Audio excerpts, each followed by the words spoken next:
Irmãos, vamos dar início ao nosso estudo bíblico. Antes de lermos o texto, vamos orar? Vamos pedir a Deus que nos abençoe e que nos faça compreender, aquilo que Ele nos deixou escrito. Vamos orar? Deus bendito, Deus santo, Deus eterno, Pai, com grande alegria que nos reunimos aqui em Teu nome para aprender mais, ó Deus, da Tua palavra, aprender dos Teus mistérios revelados, daquilo que o Senhor nos permitiu conhecer, para que possamos, ó Deus, pautar a nossa vida aqui neste mundo, segundo os Teus propósitos, trazendo ao nosso coração as convicções de fé, de esperança que a Tua palavra nos traz, ó Deus, mostrando a realidade espiritual que nos cerca, que nesse momento o Senhor fale ao nosso coração. Visite também, ó Deus, a vida dos irmãos que aqui estão reunidos, fale conosco, e é no nome de Cristo, ó Pai, que oramos a Ti. Amém. Amém. Irmãos, estamos na nossa série, o livro do Apocalipse. Essa é a nossa 17ª, é isso mesmo? 17º estudo. Estamos na parte 2 do livro do Apocalipse. Lembrando que a parte 2 vai do capítulo 4 ao capítulo 7, e o tema é a vitória da igreja e seu sofrimento por causa do seu testemunho. É isso que nós temos visto. Estamos vendo ainda o trono de Deus, aquela visão que João teve no início do capítulo 4, é a mesma visão. E já estamos naquele momento em que o Cordeiro toma o livro e começa a abrir os 7 selos que lacravam aquele livro, que continha todo o propósito de Deus para efetuar a salvação, a redenção na história, Então nós estamos aí vendo os selos. Hoje nós vamos acompanhar o 4º, o 5º e o 6º selo sendo abertos. Então nós vamos abrir a Bíblia em Apocalipse, capítulo 6, do versículo 7 ao versículo 17. Apocalipse 6, de 7 a 17. Eu vou ler, aí vocês acompanham comigo. Quando o Cordeiro abriu o 4º selo, ouvi a voz do 4º ser vivente dizendo: Vem. E olhei, e eis um cavalo amarelo, e o seu cavaleiro, sendo este chamado Morte, e o inferno o estava seguindo. E foi-lhes dada autoridade sobre a 4ª parte da terra, para matar a espada, pela fome, com a mortandade e por meio das feras da terra. Quando ele abriu o 5º selo, vi debaixo do altar as almas daqueles que tinham sido mortos por causa da palavra de Deus e por causa do testemunho que sustentavam. Clamaram em grande voz, dizendo: Até quando, ó soberano Senhor, santo e verdadeiro, não julgas nem vingas o nosso sangue dos que habitam sobre a terra?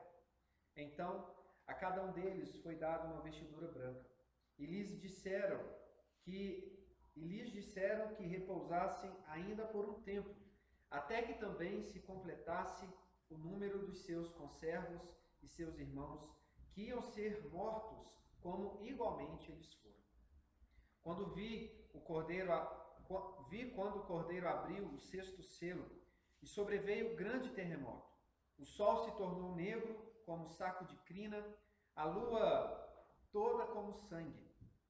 As estrelas do céu caíram pela terra, como a figueira quando balançada por vento forte deixa cair os seus figos verdes.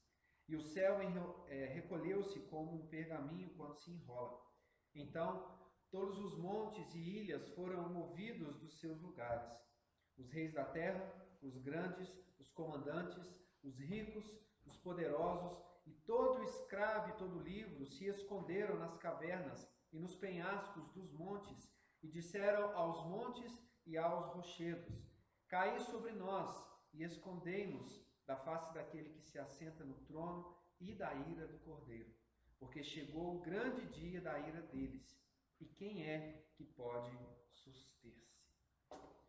Irmãos, então aí na sequência que temos visto, o Cordeiro já tomou o livro e está abrindo os selos. Abriu o primeiro, o segundo, o terceiro.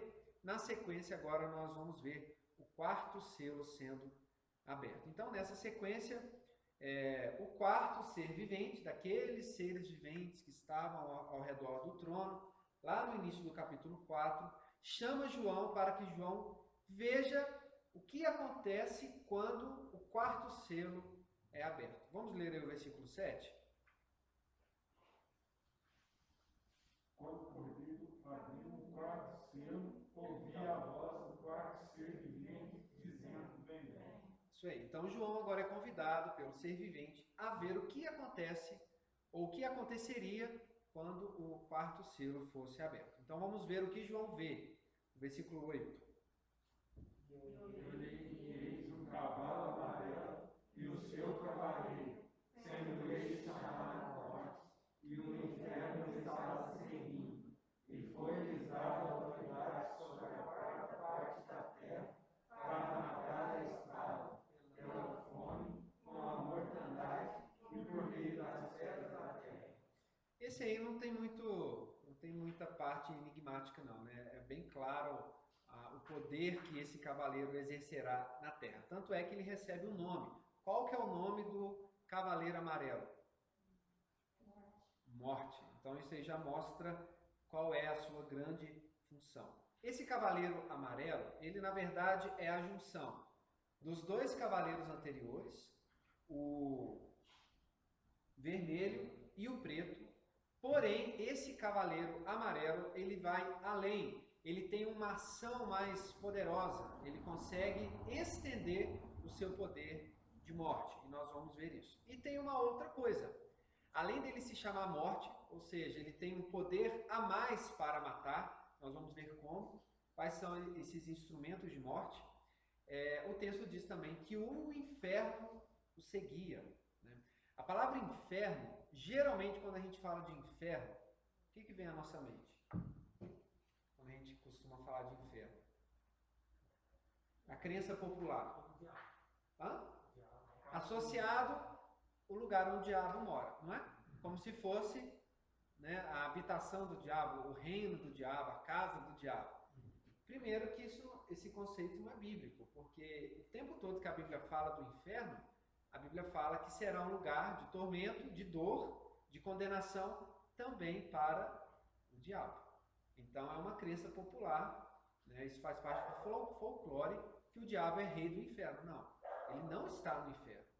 O inferno será um lugar onde ele, os seus anjos, né, os demônios, com os ímpios serão condenados. A palavra inferno aqui nada mais é, irmãos, a palavra grega Hades. O que a palavra Hades, que é traduzida em alguns momentos por inferno, significa?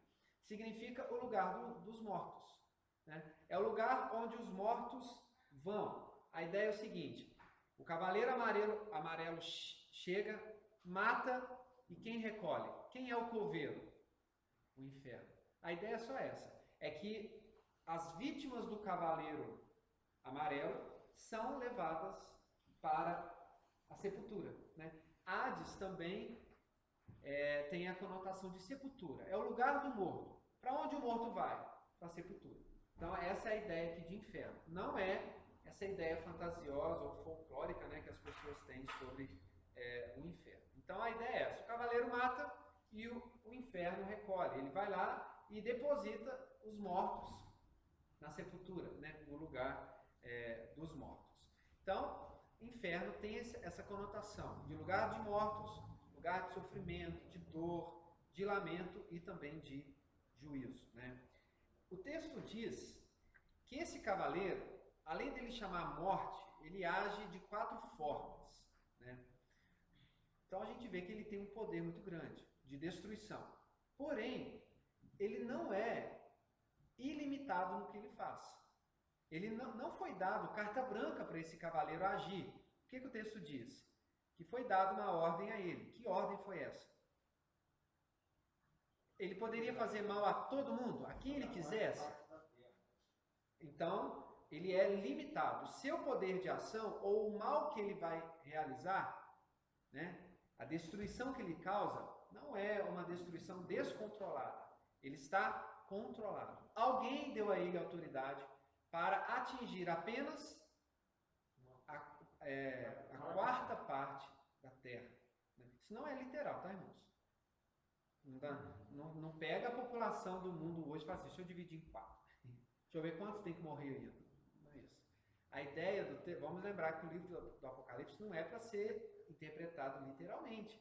São símbolos, né? E o livro se utiliza de números para trazer essa simbologia.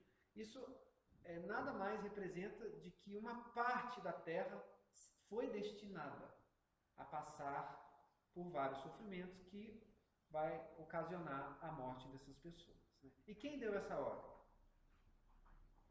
Fala assim, ó, foi-lhes dada autoridade. Quem deu autoridade a esse cavaleiro amarelo? O próprio Deus. Lembra de onde ele saiu? Do selo que lacrava o livro, que estava na mão do diabo? Nas mãos de Deus. É parte da história que Deus escreveu e autorizou. Vale lembrar, irmãos, que esse princípio se aplica também aos outros cavalos, aos outros cavaleiros. Esses cavaleiros não agem independente. Eles não têm autonomia nenhuma. Pelo contrário, eles fazem aquilo que Deus permite que eles façam. Eles estão debaixo da autoridade do Pai e do Cordeiro. Eles não podem ir além do seu domínio, né? Naquilo que Deus determinou. Então o texto diz, Deus disse, somente a 4ª parte da terra, nada além disso. Não pode, lá de última hora, falar assim, você quer saber? Vou destruir a 4ª parte mais um tanto. Não pode. Deus limitou. Né? Vamos ver os instrumentos de morte que esse cavaleiro da morte, chamado morte, tem. Primeiro ele tem o quê? Uma espada. A mesma arma do cavaleiro preto. É o preto que tem espada? Não, é o vermelho. O preto mata com fome, né? Depois vem a fome. É também um instrumento do cavaleiro amarelo. Né? Instrumento também do cavaleiro preto. Aqui que vem a extensão do poder de destruição. Ele não só mata também pela espada, como pela fome, mas mata pela mortandade. Essa aqui seria uma expressão para trazer a ideia de doenças, pestes. Né? Ou seja, essa não é nem a primeira, nem a última epidemia de alguma doença. Desde que o mundo é mundo, irmãos, o ser humano está sendo vítima de epidemias, sejam locais, seja, né? Isso não vai acabar até que Cristo venha, tá? E qual outro instrumento de morte que o cavaleiro amarelo tem? Feras. Aqui são animais selvagens, né? Então, esse cavaleiro, irmãos, traz um morticínio como seu pendão, né? Esse é o grande poder que ele tem de destruir. É bom lembrar, outra coisa, que esses cavaleiros vão começar a agir a partir de quando? Vocês lembram quando a gente falou sobre isso? Quando que esses cavaleiros serão soltos? Hã? Sim, quando os selos foram abertos. Mas quando esses selos foram abertos? Ou quando eles serão abertos? O que vocês acham? Quando que esses cavaleiros começarão a agir? Eles já estão agindo. Lembra quando eu disse, quando Cristo abriu os selos? Quando ele ressuscitou. Lembra lá? A primeira ordem, toda a autoridade me foi dada. Ali o cavaleiro branco foi solto. São símbolos, tá, irmão? Cristo não soltou cavaleiro nenhum. Só para a gente entender, né? Que o livro do Apocalipse é simbólico, tá? Eles já estão em ação. Então nós, irmãos, os 7, não. São quantos? 4, né?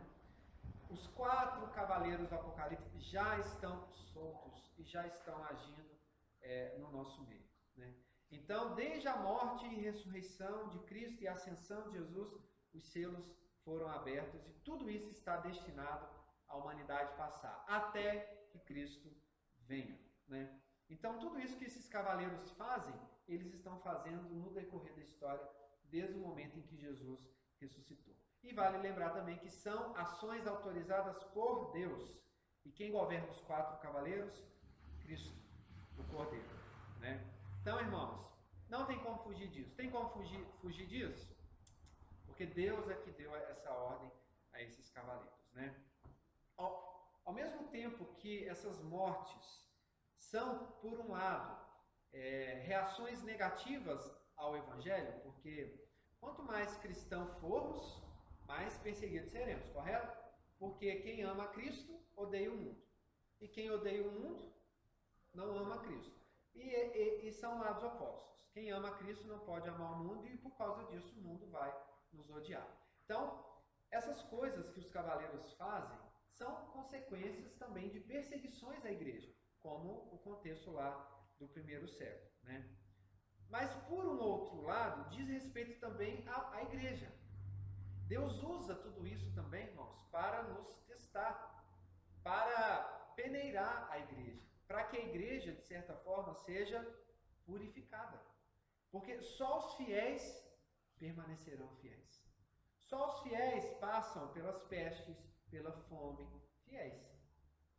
Quem não entregou o coração verdadeiramente a Cristo, no primeiro aperto, abre mão de um princípio, abre mão de uma verdade bíblica, abre mão de tudo, né? Começa a ser levado pelo homem e não pela palavra de Deus. Olha que interessante, né? A gente pensar sobre isso, né? Então, o próprio Deus utiliza essas tribulações, essas perseguições, para que a igreja seja provada. Então, irmãos, a igreja vai passar por isso. Nós não estamos imunes a isso. Vamos passar pela espada, pela fome, por pestes, por feras, né, animais selvagens. E isso, por um lado, vai ser benéfico para a igreja, porque a igreja, de certa forma, é purificada. Quem não é, vaza. Quem for de Cristo, permanece fiel, né?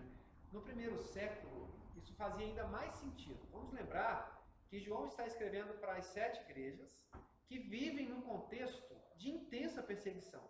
Ser cristão no primeiro século é crime, irmãos. Então, o perigo da espada, o perigo de fome, de pestes, isso, né, já é claro. E de feras, de animais selvagens, era muito alto por ser cristão, por defender essa fé. Por quê? Os cristãos, eles eram lançados aos animais selvagens, a leões, a touros, ursos, cachorros, para serem mortos por causa da sua fé. Vamos ler um texto aí? 1 aos Coríntios 15, o versículo 32.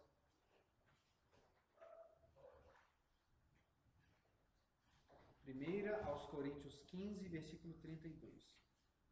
Se como homem lutem e com feras, que me aproveita isso? Se os mortos não ressuscitam, comamos e bebamos, que amanhã morreremos. Eu não prestei atenção, ele falou aí das feras? Falou. Então tá bom. Se como homem lutem Isso. com feras. Isso aí. O apóstolo Paulo, irmãos, fala assim, olha, né, encorajando a igreja de Corinto a quê? A crer na ressurreição. Ele está tratando da ressurreição de Cristo, que é a garantia da nossa ressurreição, a esperança da nossa fé. Se Cristo ressuscitou, a morte não é o fim para nós, correto? É isso que o apóstolo Paulo está defendendo. E o que encorajou o apóstolo Paulo a enfrentar as feras em Éfeso? A certeza da vida eterna que a ressurreição de Cristo traz. É isso, irmãos, que tem que alimentar a nossa fé. Independente do que nos aconteça. Cremos na ressurreição, cremos na vida eterna, né?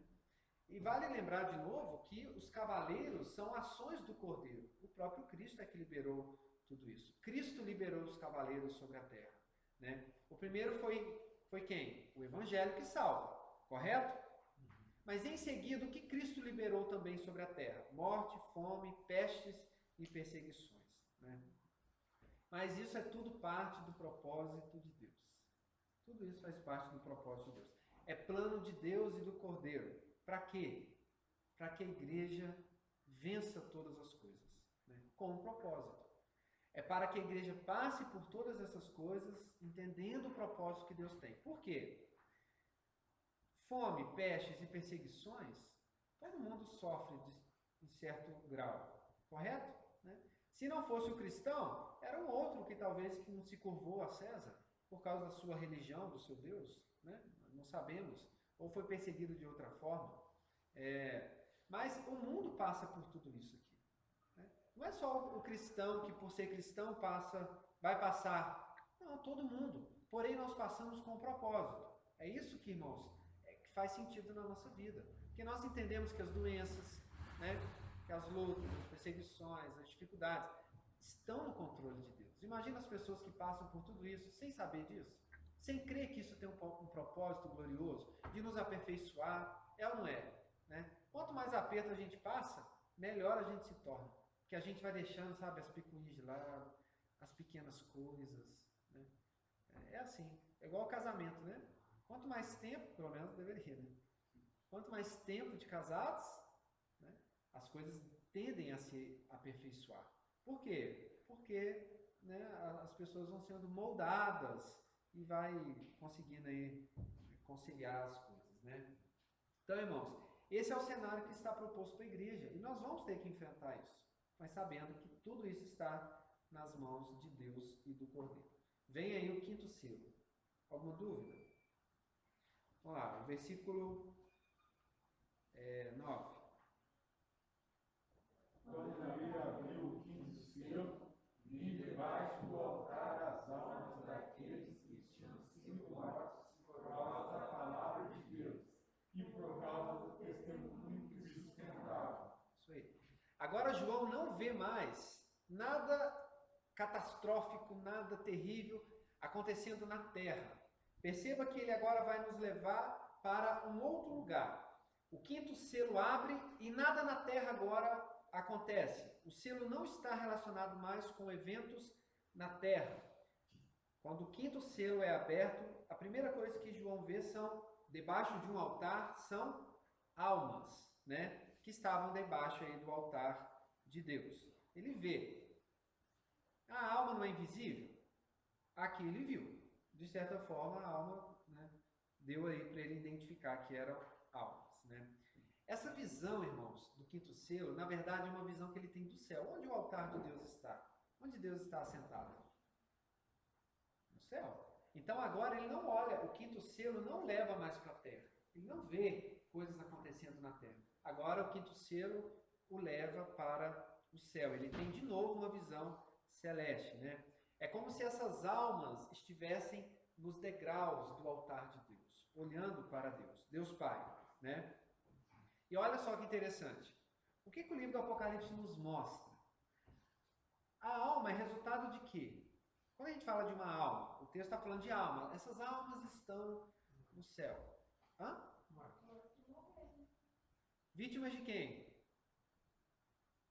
Olha a conexão. De quem que essas almas foram? A gente vai ver, a gente já leu, mas a gente vai ver. Vamos ficar aí. Foram mortas. Pessoas que foram mortas, agora a alma está separada do corpo. Né? Olha que interessante, a Bíblia já nos mostra para onde vai a alma do crente. Aquele que morre com Cristo, sua alma vai para onde? Lá para o céu. Vai para a presença de Deus. É lógico que está numa forma figurada, né? Diante desse altar, porque a gente vai ver o objetivo desse quinto selo. Mas o texto já traz para nós essa doutrina. As almas, elas não ficam no túmulo dormindo. Né? Tem seita aí que ensina isso, né? As almas estão junto com Deus. É o que a Bíblia nos ensina. E elas estão lá no céu conscientes. Porque o que elas fazem lá no céu? Elas clamam. Elas têm consciência, razão, inteligência. Ou seja, elas não estão no céu dormindo. Elas estão no céu descansando. É diferente. Uma coisa é você estar em descanso, outra coisa é você estar em sono, inerte. Elas estão em descanso. O texto vai falar isso para nós. Mas elas não estão dormindo. Elas estão vivas e bem vivas diante de Deus. Então, irmãos, isso é parte da nossa doutrina. Qual é o estado intermediário da alma? Morreu hoje, crente, salvo por Cristo. Vai para onde? Para o céu. Mas o céu que eles vão não é o céu que está prometido para nós quando Cristo voltar. A restauração de todas as coisas. Não. Estão lá com Deus. Onde Deus está, elas estão descansando. Já estão gozando de paz, de alegria, né? Coisas indizíveis. Mas é o estado intermediário. Elas não estão ainda desfrutando do novo céu e da nova terra. Estão no paraíso com Deus. Lembra lá do seio de Abraão? Aquela parábola do rico, né? E de Lázaro. Então elas estão lá. E aí, hoje mesmo estarás comigo. Isso aí. E a ideia desse paraíso é onde Deus está. O céu, né? Não os céus novo céu e a terra restaurada, o novo céu e a nova terra. Não, isso não aconteceu ainda. Tanto é que Jesus fala que foi nos preparar um lugar, né? Essas almas estão lá no céu, então isso já nos ensina o que a Bíblia nos mostra. Alguém pode ler Eclesiastes 12, 7? Só para a gente ter o argumento bíblico aí que a alma volta para Deus mesmo.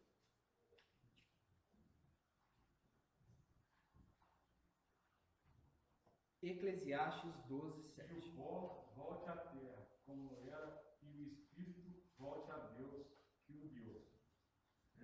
Isso aí. Então, desde o Antigo Testamento, a Bíblia já nos ensina isso. O que elas fazem no céu? Versículo 10. Clamaram em grande voz, até quando, ó soberano Senhor, santo e verdadeiro, não julgas nem vingas o nosso sangue dos que habitam sobre a terra? Isso aí. Irmãos, para quem João está escrevendo o livro do Apocalipse? Para aquelas 7 igrejas, correto? Vivendo num contexto de intensa perseguição. Elas já estão vivendo num tempo em que os cavaleiros já foram soltos. Então, o que essas pessoas que são crentes em Cristo estão passando? Morte pela espada, morte pela fome, morte por doenças e pestes e morte pelas feras. João está preocupado em mostrar para essas pessoas que são vítimas dos cavaleiros, do vermelho, do preto, do amarelo, que quando elas morrem, elas vão para onde? No céu. João está dizendo o seguinte, olha, lembra do fulano que morreu semana passada, enforcado? Então, ele está no céu com Deus, clamando por justiça, clamando a Deus pela sua própria morte, porque ele foi um mártir, né? Olha que interessante. Então, João está explicando à igreja, porque é assim, irmãos, a gente fala aqui de tantas doutrinas, mas às vezes o nosso coração esmorece às vezes, né? A gente fica em dúvida. Então João está reafirmando, olha, não se preocupem em passar por tudo isso. Porque se vocês forem vítimas da perseguição, não se esqueçam de onde vocês estarão. E esses irmãos eram assim, né? Mortos, decapitados, crucificados, presos, né? Levavam a família do camarada. Você imagina? A cada semana, 3, 5 da igreja morrem por causa disso. E você pensando assim, amanhã sou eu. Pensa bem, irmãos. E João está encorajando, olha, não se preocupem com isso. Fiquem firmes na fé. O céu nos aguarda, né? Então, de certa forma, João encoraja os cristãos e também nos encoraja, irmãos, porque isso não acabou. A Bíblia fala que haverá uma grande tribulação, que nós não seremos livres dela, como alguns acreditam, né? Mas nós não interpretamos o livro do Apocalipse assim. A igreja passará, sim, pela grande tribulação. Por quê? Porque a Bíblia só fala de uma volta de Cristo. Para aqueles que falam que os verdadeiros serão arrebatados, aí vem a grande tribulação, eles admitem Jesus voltando mais de uma vez. Né? A Bíblia fala que Jesus volta, fim de todas as coisas, consumação. Então, não faz sentido, né? Então, o que João está dizendo? Irmãos, quando a morte chegar, por alguma desses instrumentos aqui, desses cavaleiros, não adianta você chegar diante da morte e falar assim, não aceita essa morte em nome de Jesus. Vai morrer. Eu repreendo essa fera, cale-te leão. João está dizendo, vocês morrerão. A 4ª parte da terra passará por isso. Então não adianta, irmãos. Está destinado. Esses chavões sem sentido, que muitos crentes são incentivados, né, a dizer, eu repreendo a doença. Tem como não, irmãos? Sabe por que não tem? O próprio Deus é que determinou que a doença chegasse na nossa casa. Isso vai chegar, não tem como. Então, essas chavões, estava lá escrito já no livro que estava na mão de Deus, esses cavaleiros serem libertos, né, e trazerem tudo isso sobre a terra. Então não adianta. Vamos passar por essas coisas, mas com a nossa fé em Deus. Onde fica a teologia da prosperidade nesse contexto aqui? Como é que fica? Né? Bobagens inventadas, né, irmãos, pelo homem. Mas o que importa? O que João quer trazer ao coração desses crentes? É que nós somos mais que vencedores. Podemos ser vítimas de tudo, mas a nossa alma estará com o Senhor, descansando, aguardando a justiça de Deus. Então elas estão lá descansando, né, por causa de tudo, mas elas reivindicam diante de Deus, clamam por justiça por causa da morte deles, né? É bem provável que João esteja falando de um grupo da igreja, dessas 7 igrejas, que foram decapitados. Lá no capítulo 20, João vai falar deles de novo, dessas almas que estavam clamando diante do altar de Deus. E ele fala lá como elas morreram, que foram decapitados. Então João está dizendo o seguinte: olha, gente, foram mortos, mas não se esqueçam que tem mais gente ainda para morrer, porque ele diz assim, ó, no versículo 10, né? Clama por justiça. Senhor, até quando o Senhor vai ficar aí sem, né? Sem retribuir, sem nos vingar a morte? O que Deus responde aí no versículo 11? Vamos ver a resposta de Deus. Vamos ver como é que foi. Então a cada um deles foi dada uma vestidura branca, e lhes disseram que repousassem ainda por pouco tempo, até que também se completasse o número dos seus conservos e seus irmãos, que iam ser mortos, como igualmente eles foram. Aí o próprio Deus responde: olha, eu vou fazer justiça, mas por um pouco tempo é necessário que vocês ainda continuem descansando, porque tem que completar o número daqueles que virão ainda como vítimas disso. Ou seja, o fim só virá, a justiça só virá para esses que morrerem até o último mártir ser morto. Quando isso vai acontecer? Não sei. Só sei que muitos cristãos, tem que completar o número deles ainda. Não completou. Aí Deus fala para as almas: descansem por mais um tempo, até que complete o número. Ou seja, tem muito cristão ainda para ser morto, até que Jesus venha. Né? Então, irmãos, a notícia é boa, né? Para nós. Seremos vítimas se nós ou nossos filhos, nossos irmãos em outros lugares do mundo, né? Mas de certa forma ainda tem muito cristão para ser morto por causa de Cristo. Enquanto isso, enquanto essas almas esperam, elas descansam, né? Mas Deus tem um propósito nisso tudo aí, né? Então, até que o último mártir morra, não será o fim ainda. Então, Cristo está dizendo para a igreja na terra, a mensagem para nós, irmãos: muitos cristãos ainda morrerão por causa de Cristo. Mas Deus vai fazer justiça. Mas é para a gente aguardar mais um pouquinho, né? Por isso que a igreja deve viver a sua fé independente, irmãos, de esperar a justiça ou não. Tem muitos cristãos também que se perdem na fé, achando que a justiça de Deus tem que vir agora. Deus está falando: olha, espera mais um pouco, talvez você vai perder tudo, você vai perder, né? Mas não é agora o momento. Então, o recado de João também para aquela igreja é o seguinte: olha, não adianta ficar mais chorando a morte dos que foram mortos. Vida que segue, irmãos. Que pena, que Deus os tenha, graças a Deus que eles estão descansando no trono de Deus, mas tem muita água para correr debaixo da ponte. Por isso que não adianta, irmãos, reclamar, não adianta murmurar com Deus, porque muita gente será vítima ainda por causa do Evangelho de Cristo, né? Até que chega o último selo. Penúltimo, né? O 6º selo. Vamos ver aí o que acontece agora no 6º selo? Versículo 12. E quando o cordeiro abriu o 6º selo, e sobreveio grande terremoto, o sol se tornou negro como um saco de crina, a lua toda como sangue. Isso aí. A gente já leu tudo, né? João agora vê o cordeiro, nenhum ser vivente o convidou para ver, ele simplesmente agora viu nessa sequência. Ele vê o cordeiro abrindo o 6º selo. Quando o 6º selo é aberto, irmãos, do versículo 12 até o versículo 14, o que nós vemos aí? Nós vemos eventos catastróficos grandiosos acontecendo.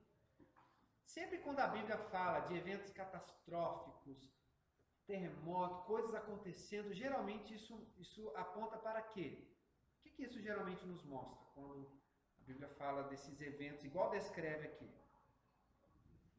O fim. O que é, irmãos, o sexto selo? É a presença de Cristo novamente na terra. Olha o que o Salmo 104, 31 a 32 nos fala quando Deus toca a terra. 104, versículo 31 e 32.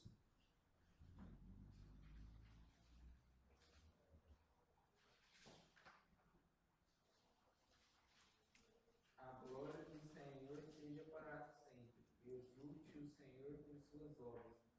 Como o sol olhar para a terra e lhe faz tremer. Toca as montanhas e elas fumegam. Então, quando o Senhor toca as montanhas, quando ele pisa na terra, o que acontece com os montes? Ou com a terra, né? A terra fumega, né? Olha como que Pedro descreve a vinda de Cristo. 2 Pedro 3,10.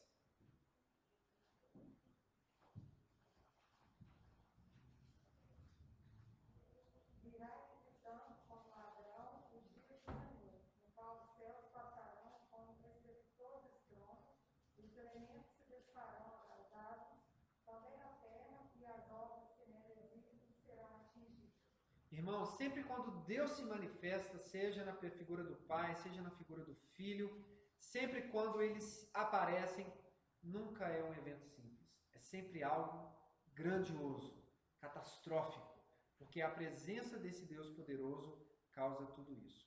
A vinda de Cristo ao mundo será catastrófica. Do versículo 12 até o versículo 14, simbolicamente, de novo, tá, irmãos? Esse terremoto é simbólico, o sol ficando negro é simbólico. O povo tem uma preocupação quando a lua fica meio vermelha, né? Já repararam? Quando acontece, é natural, né? O céu. O povo já fica com medo, né? Isso é tudo simbólico para dizer que o evento será grandioso. A ideia é essa, né? Nada disso vai acontecer literalmente. O texto não é para ser traduzido literalmente. É sempre para exemplificar que a presença de Deus marca o fim. O fim. E como se marca o fim de uma coisa? Destruindo tudo, correto? É o fim. Então a ideia é sempre essa, né? Então, o que acontece quando o sexto selo é aberto? O fim do mundo. Aqui é a primeira vez no livro do Apocalipse que é mencionado o juízo final. É a primeira vez que a terra é acabada, né? Lembra que a gente vai ver a mesma história sendo contada 7 vezes? Lembra? No livro do Apocalipse, nós veremos o fim 6 vezes. 6 vezes o fim acontecerá. Ué, mas o fim não é um evento único? Não é um evento único? Mas o livro vai contar a mesma história quantas vezes? 7. 7 vezes a mesma história. Então, por que 6 vezes teremos o fim? Porque a primeira parte não nos contou sobre o fim. Né? A primeira parte não foi sobre a vida da igreja na terra. As 6 vezes que João vai recontar a história de novo, vai ter um fim. Vai ter um juízo final. Aqui é a primeira vez no livro que aparece o fim, o juízo final. Né? Lembra quando as almas pedem? Senhor, quando? O sexto selo é a resposta de oração das almas. Agora veio o fim. Quer ver? Vai ficar mais claro quando a gente lê o versículo 15. Os reis da terra, os grandes, os comandantes, os ricos, os poderosos, e todo escravo, e todo livre, se esconderam nas cavernas, nos penhascos dos montes. Olha só. Por que esses reis poderosos, escravos, livres, ricos, estão fugindo? Quem apareceu agora na terra? Hã? Quem se manifestou? O próprio Cristo, o próprio Deus aparece. E quando ele vier, ele vem para julgar a terra. O que ele quer desses homens? O acerto de contas. Agora, e eles estão fugindo disso tudo aí, né? Qual que é a ênfase desse texto aqui, dessa parte falando sobre o juízo? O julgamento dos perversos, né? Todos eles. É interessante que João, traz 6 classes de pessoas. Ele fala na primeira classe dos reis, a segunda dos grandes, dos comandantes, dos ricos, dos poderosos, escravos e livres. Né? O número 6, alguém lembra o que o número 6 representa? Não, o 6. O 7 é a perfeição. E o 6? Também, mas a besta é 666. 666. Tem a ver também, Elias. O 6 é o número do homem. Então, o que esse texto está dizendo? Que todos os homens, as 6 classes, ou seja, o número 6 representa a humanidade, o homem, o ser humano. As 6 classes de homens se apresentarão. A ideia é que a humanidade será julgada. Ninguém vai escapar. Tanto é que João enumera reis, poderosos, e ainda coloca escravos e livres, de todas as classes sociais. Todos passarão pelo julgamento. Terão que se encontrar com aquele que se manifesta, né, para julgar. A ideia de escravos e livres existia dentro da economia romana, né? 2 classes de escravos. O escravo preso, como é que fala? O escravo sem liberdade. O escravo que é escravo. E o escravo que comprou sua liberdade. Só que mesmo ele sendo livre, ele não deixou de ser escravo. Por isso que fala escravos e livres. Né? Lembra a história da escrava Isaura? Ela não era uma escrava livre, mas ela era escrava, igual, né? Só que ela era livre. Ou branca, sei lá. Um negócio assim, né? A ideia aqui, quando João coloca essas classes, é que diante de Deus, irmãos, não tem privilégio de classes. Hoje no mundo a gente vive essa injustiça, né? Porque o mundo é governado pelo homem, no sentido assim, né? Pela maldade do homem. Então, quem manda no mundo? Quem é julgado? O pobre. Agora, quem tem as costas quentes? Quem tem amigo nos tribunais? Quem é parente? Isso aí, meu filho. Bandido é solto. É só o ministro assinar lá. Tá solto. Vai saber o porquê, né? Só Gilmar. Hã? Só Gilmar. É desse jeito, né? A ideia é que do mais alto do rei, a começar pelos reis, até o escravo, passará por Deus, né? Todos estarão diante de Deus. Então, o número 6 representa o homem e a ideia é que o juízo de Deus vai chegar para todo mundo. E diante desse Deus poderoso, irmãos, nada e nem ninguém resiste à sua glória. Vamos ver aí o versículo 16? E disseram aos montes e aos rochedos: caem sobre nós e respondei da face daquele que se assenta no trono e da ira do Cordeiro. Isso aí. Então, quando o 6º selo foi aberto, eventos catastróficos aconteceram, marcando o fim, o juízo.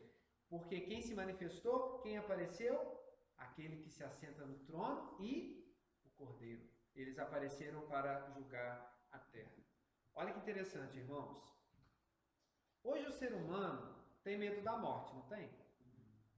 É um medo, assim, impressionante da morte. Correto? Alguém hoje tem medo de Deus?